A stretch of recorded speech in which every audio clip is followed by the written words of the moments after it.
assim, muita gente não entendia quando eu falava sobre nós nos tornarmos, não o que a terra diz, mas quem Deus diz para nós nos tornarmos. E muita gente não entendia e ficava assim, mas o pastor está querendo dizer então que eu devo deixar tudo de lado nessa vida e me preocupar só com as coisas de Deus? Sim e não.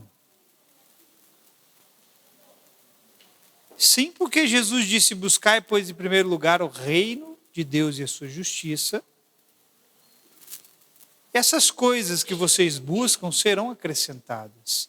Ora, nós estudamos para quê? Arrumamos um trabalho para quê? É para comer, beber, ter o que vestir. E Jesus disse: são os ímpios que buscam por essas coisas avidamente. A vida deles está envolvida em correr atrás disso. Jesus não disse para não trabalharmos, não disse para não estudarmos, ele não disse para não fazermos as coisas dessa vida. Ele só subiu o nível. Diga: Jesus só subiu o nível. Diga de novo: Jesus só subiu o nível. Qual era o nível de Jesus? O nível de Jesus era o seguinte: aprenda a buscar o que está acima dessa terra, e o que está aqui embaixo, se for para ser vivido por você, vai ser vivido. Só que nós não aprendemos como deveríamos. E então nos envolvemos com a mente apenas. Tudo que você aprende aqui. Mas tudo que você se torna aqui. A mente é o campo do seu aprendizado. É o campo das informações. Mas o seu espírito é o jardim de Deus. Pastor, eu não estou entendendo. Quando Deus criou Adão e Eva, ele colocou Adão e Eva onde? Quem veio primeiro, o jardim ou Adão e Eva? Por quê?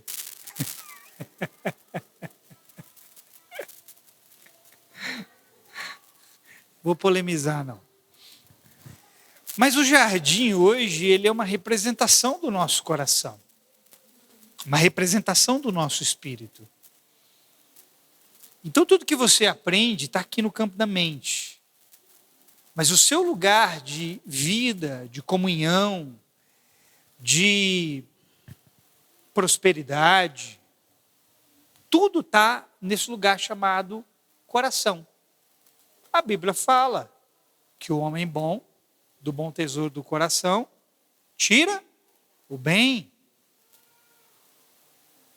E Provérbios diz: sobre tudo que você tem que guardar, guarda o seu coração, porque dele procede. Algumas versões diz as saídas, outras versões diz as fontes. Eu gosto da versão que diz as fontes. Do coração procede as fontes da vida. O que é uma fonte? É um lugar onde algo jorra continuamente. Jesus falou assim: quando vocês receberem o Espírito Santo, ele vai ser dentro de vocês uma fonte que irá jorrar. E aí a palavra diz que é do nosso coração que saem essas fontes. Essas fontes vão para onde? Se você olhar lá no princípio, se você ler lá em Gênesis, lá no princípio havia rios, 4 rios. E cada rio desse ia para uma direção. Essas são as fontes da vida. O Eufrates, o Tigre, o Pison. E cada um desses rios ia para uma direção e eles falam de alguma coisa. E isso fala do nosso coração como sendo fonte para a nossa vida, direcionando para os 4 cantos da nossa vida. Por que nós dizemos que a terra tem 4 cantos se ela é redonda?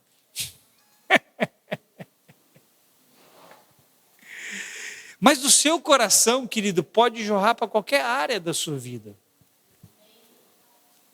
Onde você está precisando que jorre algo de Deus? É aqui dentro. Só que a única maneira de nós conseguirmos fazer com que algo possa jorrar daqui de dentro é cuidando desse ambiente. O descuido de Adão e Eva com o jardim, e na verdade, aqui não vou nem falar com o jardim, o descuido de Adão e Eva consigo mesmos lhes tirou um ambiente. O que aconteceu quando eles pecaram? Eles caíram e Deus fez o quê? Expulsou eles do jardim, não foi isso? Não foi isso que Deus fez? Então, o descuido de Adão e Eva lhes custou um ambiente. Um ambiente que antes daria tudo o que eles precisavam, sem esforço. Então, eles perdem esse ambiente que Deus havia preparado para eles, porque não foram cuidadosos com o ambiente interior deles. Foram dar ouvidos para a serpente, comprometeram não apenas a si mesmos, mas comprometeram essencialmente o ambiente em que eles viviam. E aí Deus fala assim para eles: agora, por causa de vocês, maldita é a terra. O que vocês vão comer agora vai produzir espinhos e abrolhos. E do suor do rosto de vocês vão ter que comer. Ou seja, se antes vocês deveriam trabalhar, e eu já falei isso esses dias, né? Que a palavra cultivar vem de culto. E a ideia de Deus, ao colocar o homem no jardim, dizer para ele cultivar, era para que o homem entendesse que o trabalho que ele prestasse a Deus seria uma forma de adoração, uma forma de culto. Mas o pecado os expulsou desse ambiente e agora o homem estava obrigado a comer do suor do seu rosto. Então, a partir daí, ele passa a se envolver mais com as coisas da terra do que com as coisas do céu. Quem está entendendo? Diga amém. Então, o homem se envolvendo mais com as coisas da terra, pouco a pouco foi se distanciando das coisas dos céus. Quando você continua lendo ali Gênesis, você vai ver que aí Adão e Eva geram filhos. Quem matou quem? Não foi Abel que matou Caim, não? Por quê? Quem diz? Foi Caim que matou Abel? Tá bom. Então Caim mata Abel. E aí depois Deus dá outro filho no lugar. E você vai vendo ali, você vai percebendo no texto de Gênesis, que pouco a pouco o homem foi se distanciando de Deus. E aí nasce um novo filho para Adão e Eva. Qual era o nome dele? Hã? Qual era o nome dele? Agora eu peguei os 6. Qual era o nome dele? O que vem depois do 6? E antes do 8? E ali diz que a partir dele, então, o homem começou a invocar o nome do Senhor. Por que o homem começou a invocar o nome do Senhor? Porque, querido, assim, eu não consigo te dizer com precisão, com exatidão, mas a terra ela foi povoada muito rápida. E eu sei que os homens foram se espalhando sobre a terra, e à medida em que eles iam mais distante, mais longe de Deus também eles iam. E aí você vai vendo a raça humana se multiplicando. Aí depois a Bíblia fala de um homem chamado Nimrod. Fala Nimrod. É para te rodar? Não. E a Bíblia fala que esse cara chamado Nimrod, ele foi o fundador de Babel. O que é Babel? É a Babilônia. A Babilônia é da antiguidade e a Babilônia que hoje representa o sistema desse mundo. E diz a palavra que Nimrod, ele era um poderoso caçador diante de Deus. Quando você lê e vê esse relato de Deus falando que ele era um poderoso caçador perante ele, você acha assim, ele era um caçador de Deus, era alguém de Deus. Não. Nimrod era um cara que estava com o coração muito longe de Deus. Nimrod era um escravizador de homens. A palavra ali, caçador, não era de alguém que caçava animais, ele escravizava homens. Foi o primeiro opressor de homens. Foi Nimrod, o fundador de Babel, de Babilônia. Então nós vemos os homens se distanciando mais e mais de Deus. E à medida em que eles se espalhavam pela terra, mais distante ficava dos olhos deles a ideia do jardim, do paraíso. Irmão, eu tenho para mim que Adão, depois que caiu, até o último dia da sua vida, ele sentiu falta do jardim. Todos os anos da vida dele, ele ficava se lembrando daquele ambiente. Porque aquele era o ambiente que Deus vinha se encontrar com ele. Aquele era o ambiente de relacionamento que ele tinha com Deus. Só que os outros que foram vindo, a nova geração que foi se levantando, foi se espalhando pela terra. E quanto mais longe eles iam, menos eles conseguiam visualizar aquele ambiente. Estar perto daquele lugar de encontro. E nós estamos muito envolvidos ainda com essa terra. E você vai ficar, querido, por um tempo. É impossível, não tem como eu falar assim para você, para de fazer tudo que você está fazendo e viva só para Deus. Por algumas razões. A primeira razão é porque Deus não mandou você fazer isso. Você tem que ser louco se você parar de fazer isso. Pare de fazer o que você está fazendo quando você ouvir a voz de Deus, amém? Quando Deus fala assim para você, é hora de você me entregar tudo, aí você entrega tudo. Mas enquanto Ele falar para você, não entrega tudo, Ele vai te pedir algumas coisas, me entrega isso, me entrega aquilo. Mas ainda assim você vai estar envolvido com algumas coisas aqui nessa terra. Só que o seu envolvimento com essa terra não deveria roubar de você o conhecimento que vem da parte de Deus. O envolvimento que você deveria ter com o lugar do ambiente aonde Deus vem te encontrar.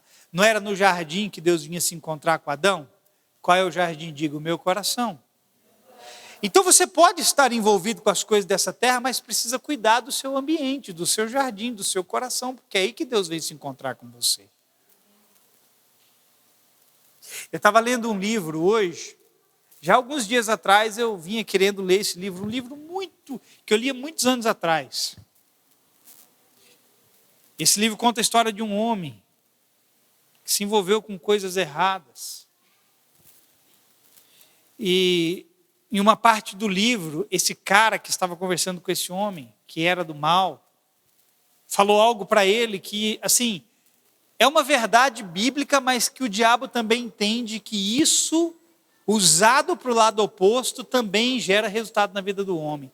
E ele dizia assim,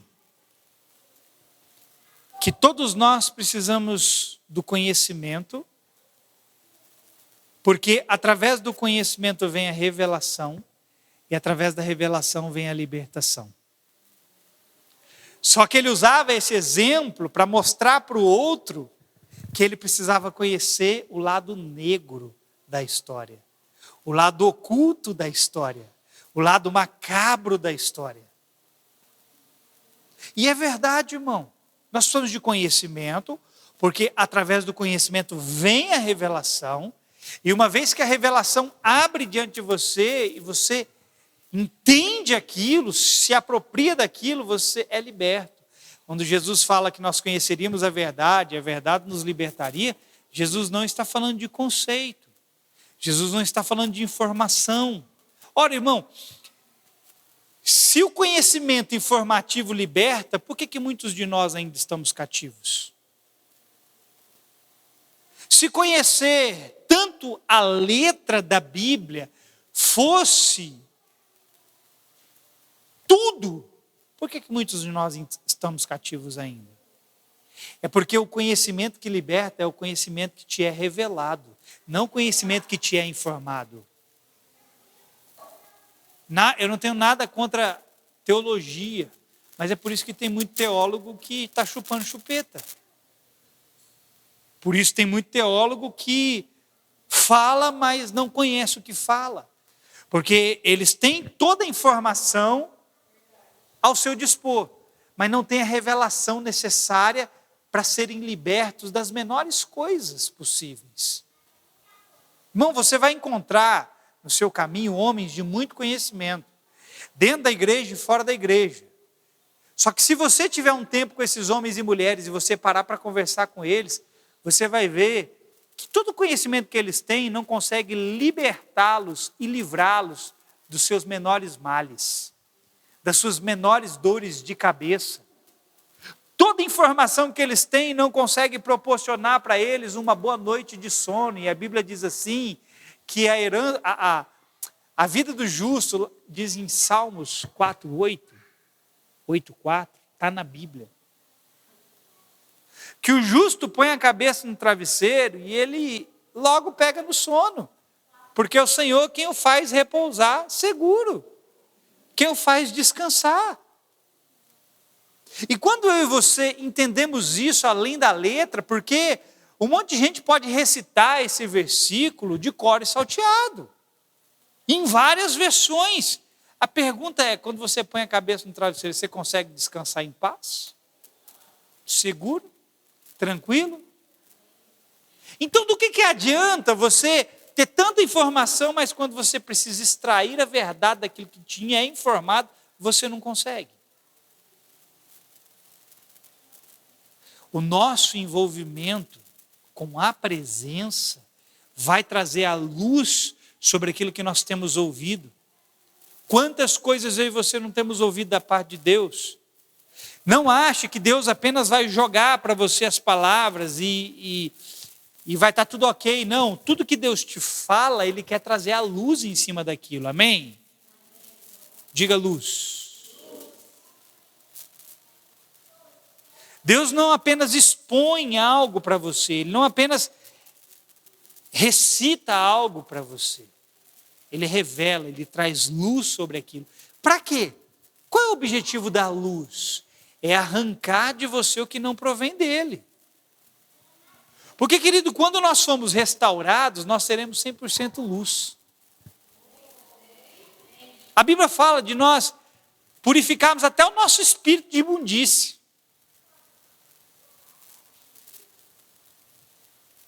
Hoje, há partes em nós que estão em trevas.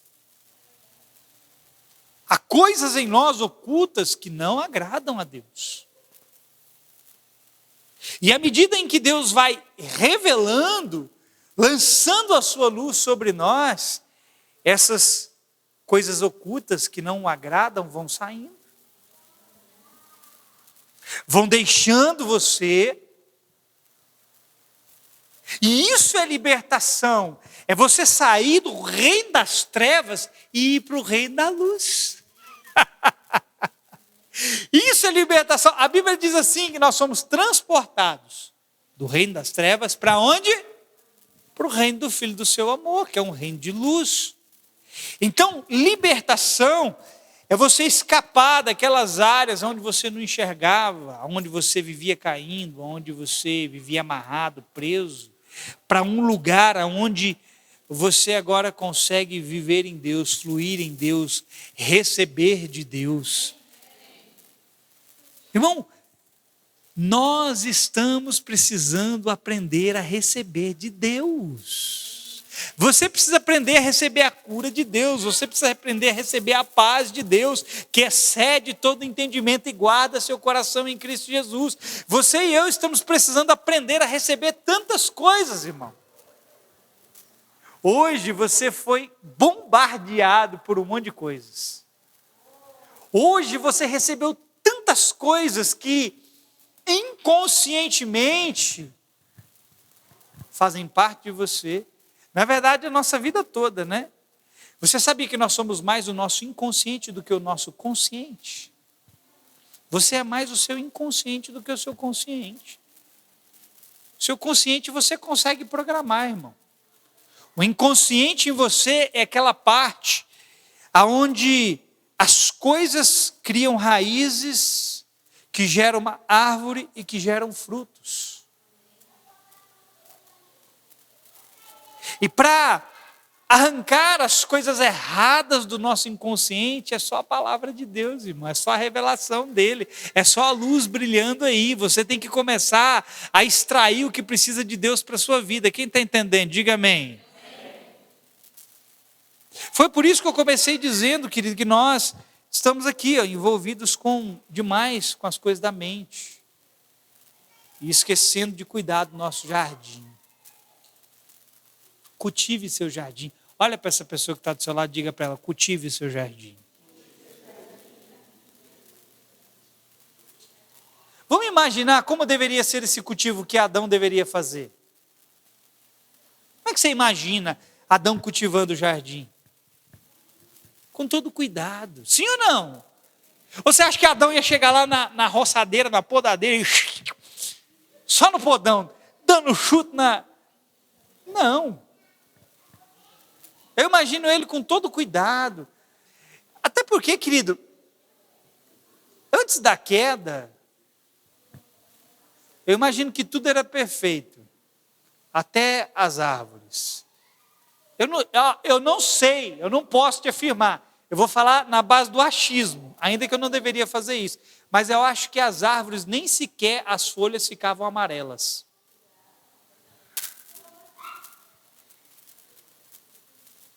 Porque tudo era perfeito. E a Bíblia fala que o pecado de Adão trouxe maldição sobre toda a criação. Antes tudo que Deus criou não geraria espinhos e abrolhos, mas por causa do pecado, espinhos e abrolhos passaram a existir. Você sabia que os animais selvagens não comeriam carne? Sabia que o leão não foi criado para comer carne? Está lá na Bíblia, irmão. É só você ler. Deus deu as ervas dos campos para os animais. O leão deveria comer capim, tanto é que, eu não sei se é no Velho Testamento ou se é em Apocalipse, está na Bíblia, que diz assim que a ovelha voltaria a comer junto com o leão. Pergunta para mim, o que eles iam comer? Capim. No pasto.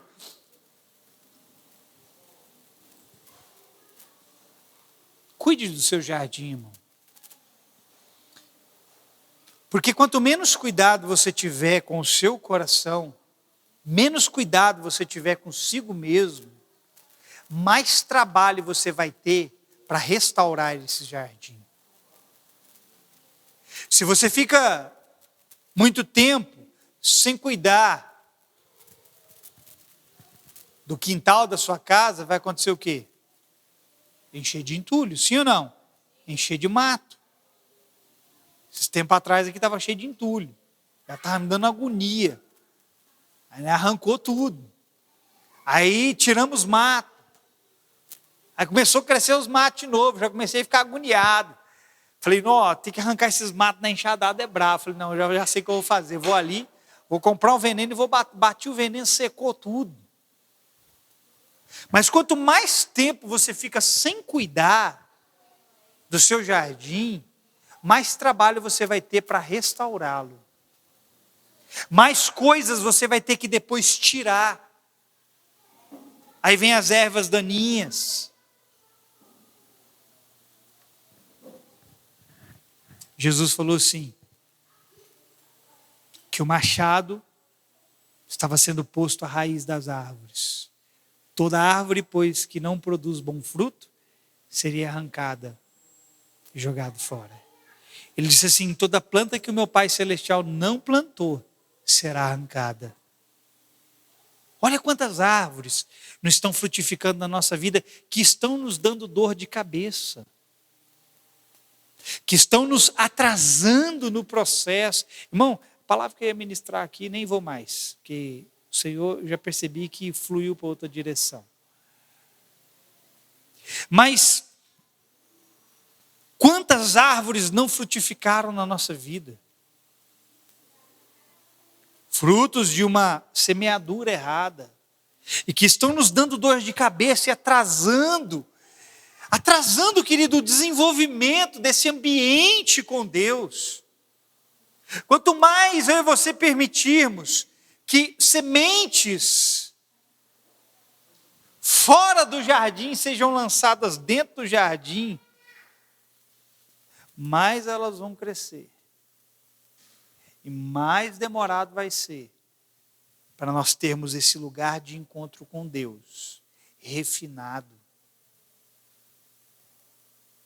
Você acha que Deus chegava no jardim para ter com Adão e estava uma bagunça o jardim? A nossa bagunça interior está impedindo o nosso envolvimento com Ele.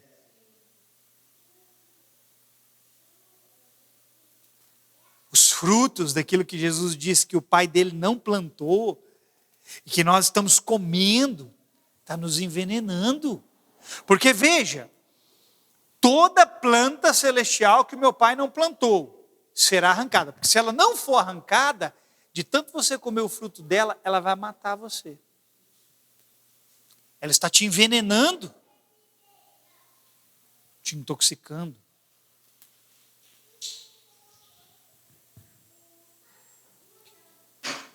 Cuide, querido, do que é mais importante na sua vida e aprenda a colocar tudo mais como secundário. É do coração que vai demandar tudo. Diga, do coração vai demandar tudo. O que significa esse tudo? Esse tudo, você pode dizer que é literalmente tudo. Do seu coração vai demandar o relacionamento com as pessoas. Do seu coração vai demandar a sua saúde física, a sua saúde emocional, a sua saúde mental. Do seu coração vai demandar a sua prosperidade. Do seu coração vai demandar simplesmente tudo. Por que pessoas não conseguem, têm dificuldade em ter relacionamento umas com as outras? O problema está aqui, irmão. É um coração contaminado.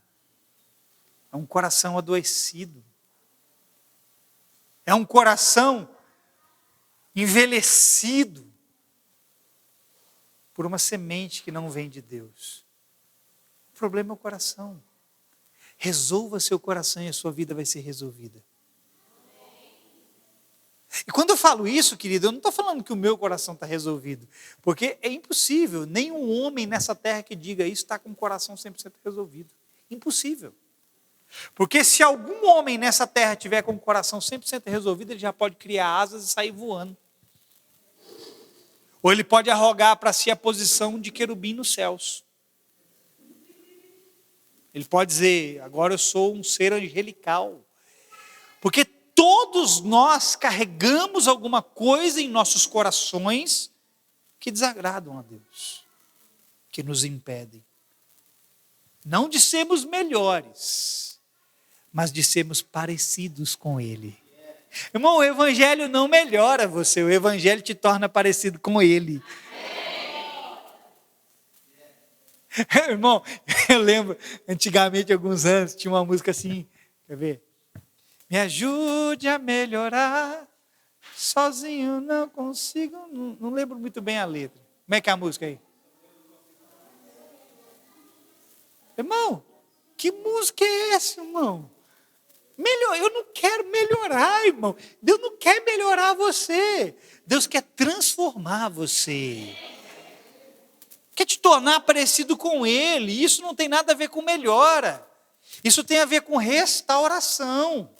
Para começo de conversa, nós falamos de reforma, né? Precisamos reformar. Nem reforma Deus faz.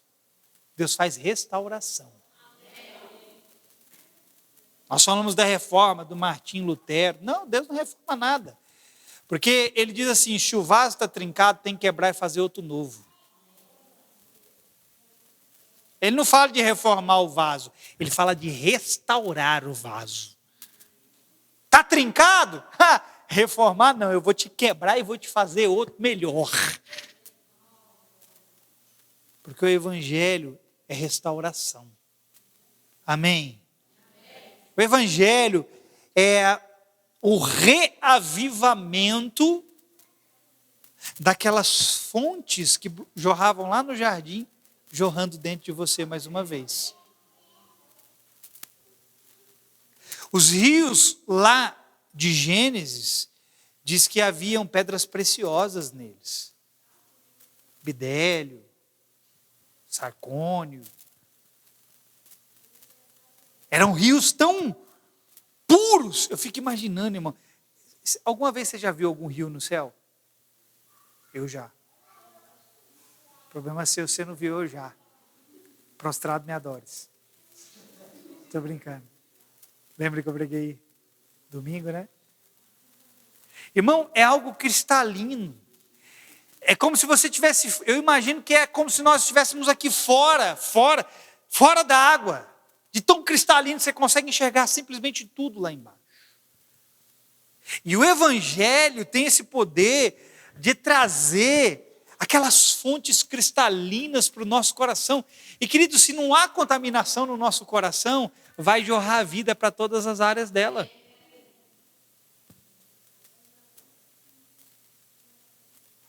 Fico imaginando o tanto de vida que não existia naquelas águas, naqueles rios. A diversidade de vida. E não existia peixe comendo outro. Não existia crocodilo comendo peixe. Tubarão comendo peixe. Não me pergunto o que eles comiam, porque imagino que seja algo, alguma coisa, planta lá embaixo.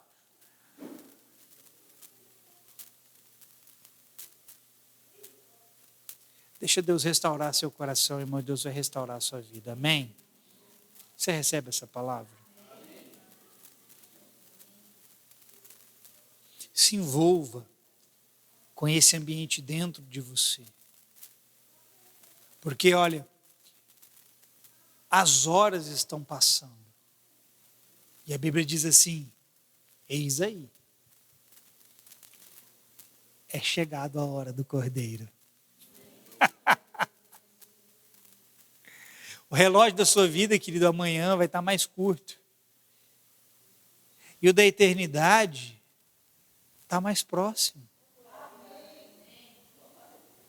Lá.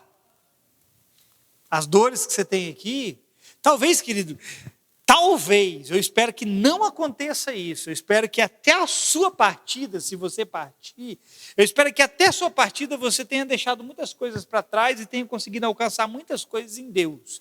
Mas se até a sua partida você não tiver conseguido alcançar essas coisas, eu quero te dar uma boa notícia. Se você não alcançar aqui, você vai alcançar lá. Amém. E a Bíblia diz assim que lá, dos nossos olhos, toda lágrima será enxugada.